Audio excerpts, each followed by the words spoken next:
បាទជំរាបសួរអ្នកទាំងគ្នាសូមស្វាគមន៍មកកាន់វីដេអូថ្មីសម្រាប់វីដេអូនេះដែរ admin មានរឿងថ្មីមួយទៀតដែលនឹងយកមកសម្រាប់ឲ្យអ្នកទាំងអស់គ្នាប៉ុន្តែមុននឹងចាប់ផ្ដើមក៏ដូចជាមុននឹងដឹងថា admin សម្រាប់រឿងអីគេអ្នកទាំងអស់គ្នាជួយចុច like ក៏ដូចជា subscribe channel របស់ admin ម្នាក់មួយផងហើយបើអ្នកទាំងអស់គ្នាមានសទ្ធាទៀតគឺកាន់តែល្អ click link នៅខាងក្រោមដែល admin ដាក់ថា support ហ្នឹងសម្រាប់ការ pay cafe admin អរគុណទុកមុនជូនពរអ្នកទាំងអស់គ្នាសំណាងល្អសុខភាពល្អអនាគតបវររុងរឿងតោះឥឡូវយើងចាប់ផ្ដើមសាច់រឿងថ្មីរបស់យើងទាំងអស់គ្នាដែលរឿង admin លើកយកមកសម្រាប់ហ្នឹងគឺមានចំណងជើងថា little fairy យ៉ាវ admin សូមឲ្យចំណងជើងជាភាសាខ្មែរថាបរិញ្ញាទានតែបសតតូចអញ្ចឹងក៏មកខានពេលយើងចូលទៅដល់សាច់រឿងរបស់យើងទាំងអស់គ្នាបើក្បាលនៃសាច់រឿងរបស់យើងក៏បានឃើញទីតាំងមួយកន្លែងដែលវាគឺជាច្រកទ្វារឋានសួគ៌នៅទីនោះយើងក៏ឃើញវត្តមានរបស់នារីម្នាក់ដែលយើងមើលទៅពិតជាមានអំណាចខ្លាំងមែនទែនសម្លេងមួយក៏បាននិយាយថាតបសម្ព័ន្ធនៃព្រះទាំងពីរត្រូវបានប្រយុទ្ធគ្នារាប់ពាន់ឆ្នាំព្រមទាំងលើកឡើងឈ្មោះមនុស្សម្នាក់ដែលឈ្មោះថាយិនស៊ុនដែលព្យាយាមនៅក្នុងការជំទាស់និងធ្វើសង្គ្រាមសម្លេងមួយនោះនៅតែបន្តសួរថាតើនាងនឹងគឺចង់បានអ្វីវត្តមានរបស់នារីម្នាក់នឹងដែលពោពេញដោយអំណាចបុកពាក់នៅរបាំងមុខបាននិយាយថាពិភពលោកនៃព្រះសត្វមានជីវិតទាំងអស់គឺប្រៀបបានដូចជាស្មៅ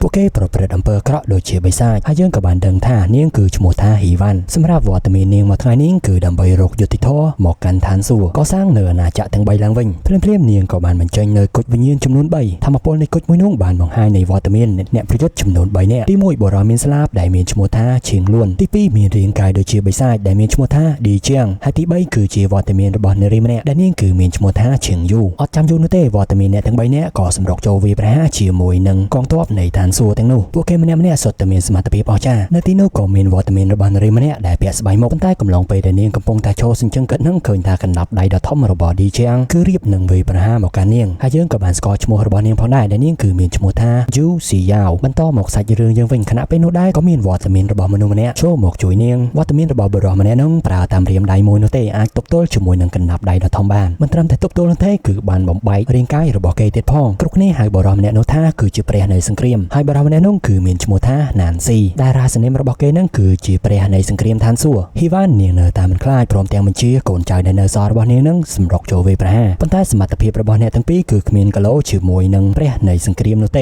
េប្រើប្រាស់នៅក្បួនប្រាសាទឃុំបិសាចឃុំអ្នកទាំងពីរចាប់ការអ្នកទាំងពីរនឹងរួចរាល់ហើយណានស៊ីក៏បានបញ្ចេញនៅធម្មពលបង្កើតជាអាវុធរបស់គាត់រៀងដូចជាមជ្ឈលវាយប្រហារទៅកាន់ហ៊ីវ៉ាន់ដែលធ្វើឲ្យនាងបានបែកនៅរបាំងមុខបញ្ចេញនៅសម្រស់ដ៏កុកែរបស់នាងបន្ទាប់ពីរបាំងមុខរបស់នាងត្រូវបានបំបែកណានស៊ីគឺចាប់អារម្មណ៍ថានាងគឺជាមនុស្សដែលគាត់ធ្លាប់ស្គាល់ថាគឺជានាងប៉ុន្តែសម្រាប់ហ៊ីវ៉ាន់គឺនាងមិនខ្វល់នោះទេបានប្រើប្រាស់នៅអាវុធរបស់នាងដែលប្រៀបដូចជាវ៉លប៉ុន្តែកុំច្រឡំថាវាគឺជាវ៉លពពករបស់លោកហ្វឹងអីធម្មពលនៃវ៉លទាំងនោះបានធ្វើការវាយប្រហារទៅកាន់ណានស៊ីអបិណានស៊ីមួយនឹងក៏ព្យាយាមនិយាយសម្រស់សម្រួលទៅកាន់ហ៊ីវ៉ាន់ផងដែរថាប៉ុន្មានឆ្នាំនេះតើនាងទៅណាហើយហេតុអីបានជានាងចូលរួមជាមួយនឹងបកលាក់បាំងទាំងអស់នេះមើលទៅហ៊ីវ៉ាន់គឺនាងមិនខ្វាយខ្វល់នោះទេនាងនៅតែប្រយុទ្ធអ្នកទាំងអស់គ្នាទាំងអស់ដែលនៅទីនេះគឺត្រូវតែស្លាប់ស្របពេលដែលនាងបានប្រើប្រាស់ធម្មពលនៃវ៉លរបស់នាងវាយប្រហារទៅកាន់ណានស៊ីតែស្របពេលនោះវត្តមានរបស់ស៊ីឆាវក៏បានទៅរងពីការវាយប្រហារមួយនោះនៅពេលដែលស៊ីឆាវនាងត្រូវរបួសហ៊ីវ៉ាន់ក៏នាងចាប់ដើមមានប្រតិកម្មបន្តិចដែរសួរថាតើនាងនឹងគឺជានរណាស្របពេលដែលសម្លេងរបស់មនុស្សម្នាក់ក៏បាននិយាយថាហ៊ីវ៉ាន់គឺនាងបានធ្វើខុសយ៉ាងធ្ងន់ធ្ងរដូចនេះគឺនាងត្រូវតែកាត់ទោសហើយធម្មពលដ៏ខ្លាំងដែលប្រៀបដូចជាឡាស៊ែក៏បានបាញ់មកណានស៊ីគាត់ក៏បានព្យាយាមបើកខាធម្មពលដើម្បីទប់ទល់ព្រមទាំងនិយាយបកស្រាយទៅកាន់បុរសម្នាក់នោះដែលគេបានហៅថាព្រះចៅអធិរាជស្របពេលនោះហ៊ីវ៉ាន់រួមទាំងស៊ីឆាវក៏បានធ្លាក់ចុះមកក្រោមហ៊ីវ៉ាន់កាប់ទៅគឺនាងបានស្គាល់ស៊ីឆាវហើយហ៊ីវ៉ាន់ក៏មិននឹកស្មានថាវត្តមានរបស់ស៊ីឆាវគឺស្ថិតនៅក្នុងអាណាចក្រព្រះមួយនេះនោះទេណានស៊ីដែលព្យាយាមទប់ទល់នៅខាងលើនោះក៏បានឲ្យអ្នកទាំងពីរនឹងឆាប់រត់គេចឲ្យលឿនទៅស្របពេលដែលអ្នកទាំងពីរកំពុងតែធ្លាក់ចុះហ៊ីវ៉ាន់ក៏ចាប់អារម្មណ៍ថាស៊ីយ៉ាវគឺមិនអាចទ្រាំទ្រជាមួយនឹងរបួសរបស់នាងបាននោះទេភ្លាមៗហ៊ីវ៉ាន់នាងក៏បានបញ្ចេញនូវទងវិញ្ញាណរបស់នាងស្របពេលដែលដៃម្ខាងកំពុងតែប្រើប្រាស់ធម្មពលដើម្បីការពារហើយទីបំផុតអ្នកទាំងពីរប្រៀបដូចជាបានរួមបញ្ចូលវិញ្ញាណជាមួយនឹងរាងកាយតែមួយណានស៊ីគឺគាត់ក៏ព្យាយាមសម្រុកចូលទៅជួយផងដែរប៉ុន្តែវាហាក់បីដូចជាមិនទាន់នោះទេហើយនេះវាគ្រាន់តែជា trailer នៃការចាប់ផ្ដើមសាច់រឿងតែប៉ុណ្ណោះតែមិនគឺព្យាយាមស្រង់យកឈ្មោះតួអង្គទាំងអស់ដើម្បីឲ្យយើងងាយស្រួលក្នុងការចងចាំនៃដំណើររឿងរបស់ពួកគេសាច់រឿងបន្តពីការធ្លាក់ចុះរបស់ហ៊ីវ៉ាន់ដែលពេលនេះនាងស្ថិតនៅក្នុងទីតាំងមួយកន្លែងនៅទីនោះក៏មានវត្តមានរបស់បុរសម្នាក់ដែលព្យាយាមជួយសង្គ្រោះទៅកាន់ហ៊ីវ៉ាន់ផងដែរដែលបុរសម្នាក់នោះគឺមានឈ្មោះថាជីយួនដែលគេហៅមកកាន់នាងថាជាមេធំដែលធ្វើឲ្យហ៊ីវ៉ាន់គឺនាងឆ្ងល់ខ្លាំងមែនទែនតើមានរឿងអ្វីកើតឡើងខ្លះចំពោះនាងប៉ុន្តែបើយើងមើលតាមការគិតរបស់នាង អ្វីត្បិតតែរូបរាងកាយរបស់នាងគឺជាហ៊ីវ៉ានប៉ុន្តែវិញ្ញាណក៏ដូចជាព្រលឹងរបស់នាងគឺ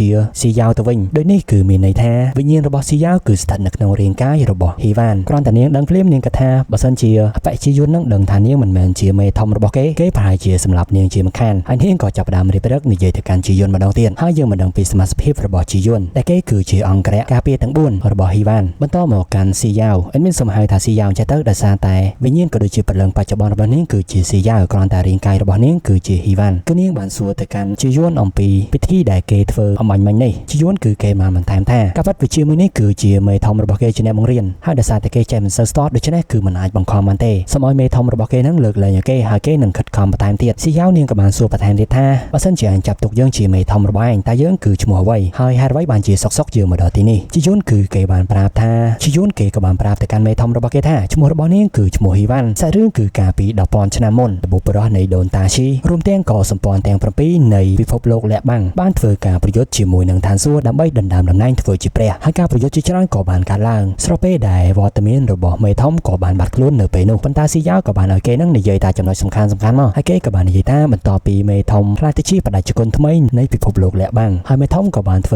ការលុកលុយទៅលើស្រទាប់នៃឋានសួគ៌ទាំង9ដោយគោលបំណងគឺចង់បំផ្លាញនៃអាណាចក្រព្រះទាំងនោះប៉ុន្តែមេធំក៏ត្រូវបានការវាយប្រហារពីសំណាក់ព្រះចៅអធិរាជក្រោយមកជាសំណាងល្អគេក៏ទទួលបានត្បូងព្រលឹងដែលដូចនេះហើយធ្វើឲ្យគេនឹងអាចស្ដារឡើងនៅរាងកាយរបស់មេធំបានឡើងវិញហើយពេលនេះស៊ីយ៉ាវនាងក៏បានដឹងរឿងរ៉ាវគ្រប់សពភ្លាមជាយួនក៏បានចេញមកសុំទោសម្ដងទៀតព្រមទាំងនិយាយថាឥឡូវនេះធម្មពលរបស់មេធំគឺនៅសល់តែមួយដំណាក់កាលតែប៉ុណ្ណោះហើយព្រលឹងក៏មិនទាន់ពេញលេញនោះដែរគេក៏បានសុំឲ្យហើយមជ្ឈបាយដែលអាចស្ដារឡើងធម្មពលបានខ្លះនោះគឺមេធំអាចធ្វើការត្រាំនៅក្នុងស្រះដែលមានឈ្មោះថាឈិនយូសាច់រឿងរបស់យើងពេលនេះក៏កាត់មកដល់ទីតាំងនៃស្រះឈិនយូវត្តមានរបស់ស៊ីយ៉ាវកំពុងតែត្រាំនៅក្នុងទឹកនោះផងដែរខណៈពេលដែលនាងកំពុងតែត្រាំទឹកនោះនាងក៏ឆ្ងល់ផងដែរហេតុអីបានជាមុខរបស់នាងនឹងដូចទៅកាន់ហ៊ីវ៉ាន់ខ្លាំងម្ល៉េះប៉ុន្តែឥឡូវរឿងដែលនាងត្រូវគិតនឹងគឺត្រូវធ្វើដូចម្ដេចដោយសារវិញ្ញាណរបស់នាងនឹងកំពុងតែស្ថិតនៅក្នុងរាងកាយមនុស្សដែលមានអំណាចស្របពេលដែលនាងកំពុងតែគិតសុកនឹងយើងក៏ឃើញមានវត្តមានសត្វបិសាចជាច្រើនជាយន្តគាត់ក៏បានចាប់អារម្មណ៍ផងដែរហើយអ្នកទាំងពីរចាប់ផ្ដើមសង្ស័យគ្នាទៅវិញទៅមកស៊ីយ៉ាវនាងសង្ស័យថាជាយន្តនឹងដឹងរឿងរបស់នាងហើយជាយន្តនឹងឆ្ងល់ថាហេតុអីបានជាមេធំនឹងអត់មើលមុខគេអញ្ចឹងតើមេធំនឹងកំពុងតែស្អប់គេមែនស្របពេលដែលកំពុងតែសម័យសុកនឹងស៊ីយ៉ាវនាងក៏បានចាប់ផ្ដើមផ្ទុះនៅធម្មពលជាងគេថារាងកាយរបស់នាងក៏បានហោះឡើងទៅលើជាយន្តគឺគេបារម្ភខ្លាំងមែនទែនហើយធម្មពលមួយនឹងបរិសម្នាក់ដែលនៅទីតាំងមួយកន្លែងនេះក៏ចាប់អារម្មណ៍ផងដែរហើយគេក៏បានចាក់ចេញទៅរកស្របពេលដែលរាងកាយរបស់ស៊ីយ៉ាវពោពេញទៅដោយធម្មពលសត្វវិញ្ញាណទាំងអស់នោះក៏បើកការវាយប្រហារដូចគ្នាប៉ុន្តែនៅទីនោះក៏មានវត្តមានរបស់ជាយន្តនៅចាំការពារនាងប៉ុន្តែស្របពេលមានសត្វបិសាច2ក្បាលបំរុងវាយប្រហារទៅកាន់ស៊ីយ៉ាវខណៈពេលនឹងដែរធម្មពលរបស់នាងក៏បានផ្ទុះហើយសត្វបិសាចទាំងអស់នោះក៏ត្រូវបានរលាយអស់ទៅយើងមើលទៅពេលនេះស៊ីយ៉ាវគឺនាងអាចគ្រប់គ្រងធម្មពលបានមួយចំនួនជាយន្តក៏គេបាននឹងថាពេលនេះព្រលឹងរបស់មេធំរបស់គេនឹងអាចនៅស្ថិតស្ថេរបានប៉ុន្តែកំពុងតែនិយាយនឹងក៏ចាប់អារម្មណ៍ថាស៊ីយ៉ាវគឺនាងគ្មានសម្លៀកបំពាក់នៅខាងក្រៅនោះទេក្នុងនាមគេជាសុភាពបុរសដូច្នេះមានតែបាយមុខចេញទាំងច្រមុះហូរឈាមប៉ុន្តែគឺនៅតែត្រូវកំឡុងពេលនោះដែរអ្នកទាំងពីរក៏ចាប់អារម្មណ៍ជាមួយនឹងចំហាយធម្មពលមួយស៊ីយ៉ាវនាងនឹងថាគឺជាវត្តមានរបស់គាត់ហើយនាងក៏ធ្វើដំណើរចាក់ចេញទៅជាយន្តក៏បានទៅតាមក្រោយហើយគាត់ក៏បានឲ្យនៅត្បូង teleport មួយទៅកាន់ស៊ីយ៉ាវផងដែរដែលពួកគេនឹងអាចធ្វើការ teleport ទៅទីតាំងណាក៏បានហើយទីបំផុតពួកគេក៏បានមកដល់ទីតាំងមួយកន្លែងនៅក្នុងព្រៃឫស្សីនិយាយទៅអ្នកទាំងពីរនេះគឺគិតខុសគ្នាតែម្ដងស៊ីយ៉ាវនាងគិតថាវាគឺជាឱកាសសម្រាប់នាងដើម្បីរត់គេចប៉ុន្តែសម្រាប់ជាយន្តគឺគិតថាមេធំក៏មិនប្រញាប់ចាំបាច់ធ្វើការសងសឹកពេកអីដោយសារតែធម្មពលរបស់មេធំគឺមិនទាន់ជាសះស្បើយនោះទេពួកគេអាចនឹងរងចាំបន្តិចទៀតរងចាំនៅពេលដែលរកឃើញអ្នកការពារទាំង3នាក់ទៀតរបស់មេធំពួកយើងក៏អាចធ្វើការសងសឹកបានផងដែរស៊ីយ៉ាវនាងអត់ក្បត់នោះទេនាងគិតថាបើសិនជានាងអាចឡើងទៅកាន់ឋានសួគ៌បាននោះមានន័យថានាងក៏អាចចាក់ចេញពីទីនេះផងដែរស្របពេលហ្នឹងជាយន្តក៏ចាប់អារម្មណ៍ថាហេតុអីបានជាថ្ម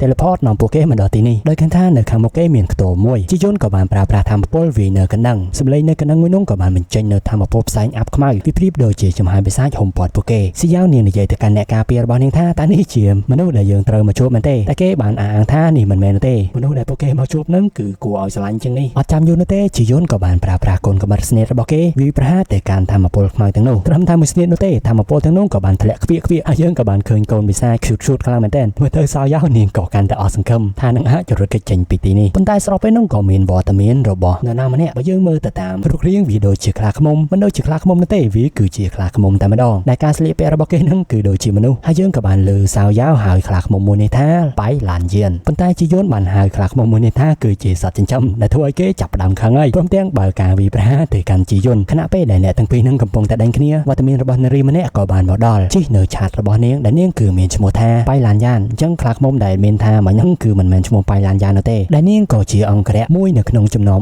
4របស់ហ៊ីវ៉ាន់ផងដែរគ្រាន់តែមកដល់ភ្លាមបញ្ចេញនៅសម្រស់ដ៏គុកកែរបស់នាងមិនអន់នោះទេសួរថាតើនរណាហ៊ានប៉ះដៃគូរបស់នាងហើយយើងក៏មិននឹងទៀតថាសាច់រឿងនឹងទៅជាយ៉ាងណាភាគទី1របស់យើងក៏បានស្លេះទៅត្រឹមនេះ admin ក៏សូមអរគុណសម្រាប់ការគាំទ្រនិងសូមអធិស្ឋានសម្រាប់កំហុសខុសឆ្គងពួកយើងជួបគ្នានៅវីដេអូក្រោយបាយបាយ